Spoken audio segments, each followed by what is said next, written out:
So in this topic we're going to look at arithmetic and maths operations that we can do, and I'm going to split these videos into two parts. So in the first one, what we're going to do is we're going to look at the different arithmetic operators that we can use in Python. Now some of them are fairly straightforward, they're the things we use in our maths lessons every day, so you'll be familiar with these. Some of them are going to be a little bit different that you may have come across in maths, and you might use different sort of notation or ways you write it, but it's going to be different in Python. Okay, so to start off with, I'm going to set two values, two constant values, and I'm going to have num1 equals, and I'm going to put in here 7, and I'm going to do num2, and I'm going to give that to 9. Okay, so the first arithmetic operation we've got is addition, which is fairly straightforward. So if I wanted to add these two numbers together, what I could do is I could do print num1, and then I just use the add symbol and num2. Okay, so I could do it like that. Alternatively, what I could do is I could call it total and do total equals num1 plus num2, and then print total. So both ways will do the same output. So if I run that now, 7 plus 9 will give us 16, and you can see it shows it twice because it does it here, and then we've also stored it in a variable and printed it again. Okay, now for the rest of this video I'm going to use the first way, so print num1 plus num2, etc., but you can do it however you like. So that's for addition. The second one we've got is for subtraction.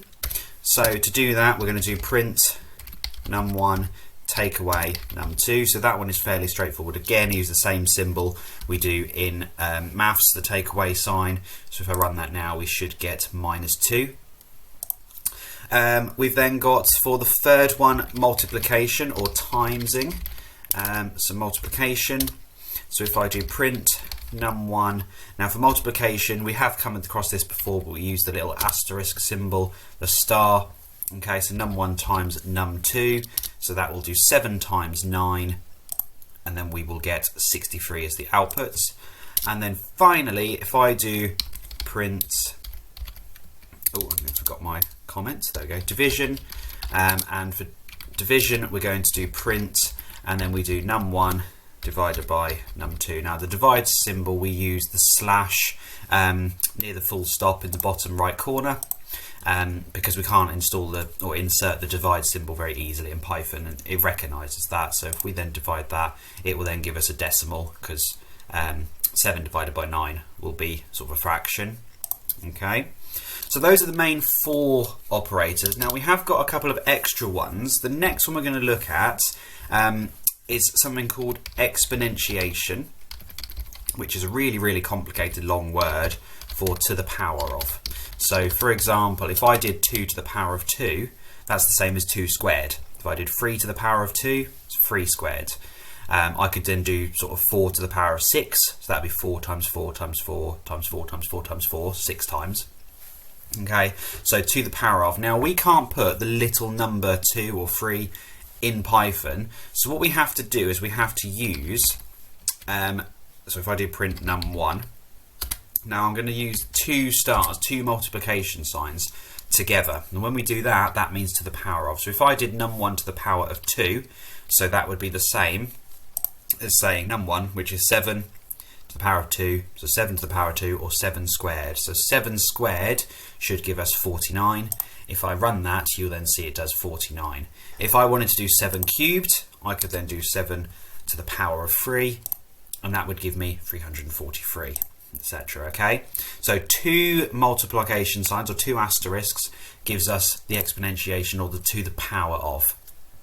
Okay, now the next one we've got is whole number division.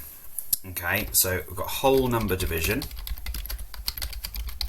and this one is where we see how many, say for example we did how many 6s fit into 17 fully.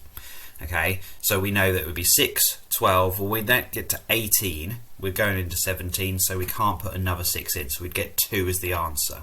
Okay, so if I did print and I wanted to see how many 6s go into 17, I could do 17 whole integer division, or whole number division, with 2 divide signs, and if I did 6, Okay, so we said before that we can do our 6 times tables. We get 6, 12, 18 is now too big, so we can get it in twice.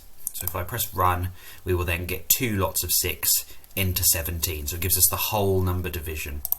Okay, and the final one is the remainder. Okay, now we did before the 17 whole number division and 6, so we knew that there were 2 6s that can go into 17 fully.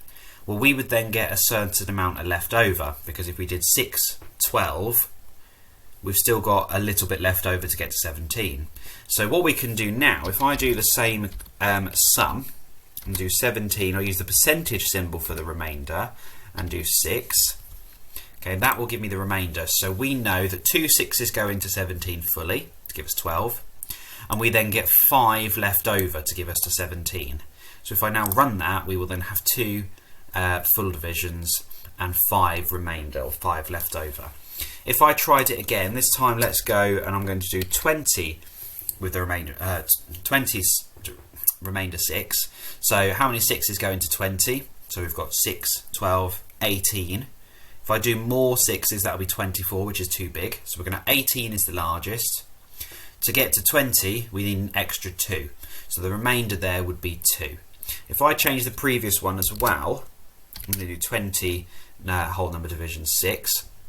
Okay, we said that we can get 6, 12, 18. So the first one should be 3 and the remainder should be 2. So if I check that now, we've got there at the bottom, whole number division is 3, 6, 12, 18, 3 6s, and the remainder is 2 because we need to get to 20. Okay, so those are the key arithmetic operations that you need to know for GCSE. In the next video, we're going to have a look at the maths library, which will be quite useful for the next challenges. Okay, so if you have a go at the next video and then move on to the tasks underneath.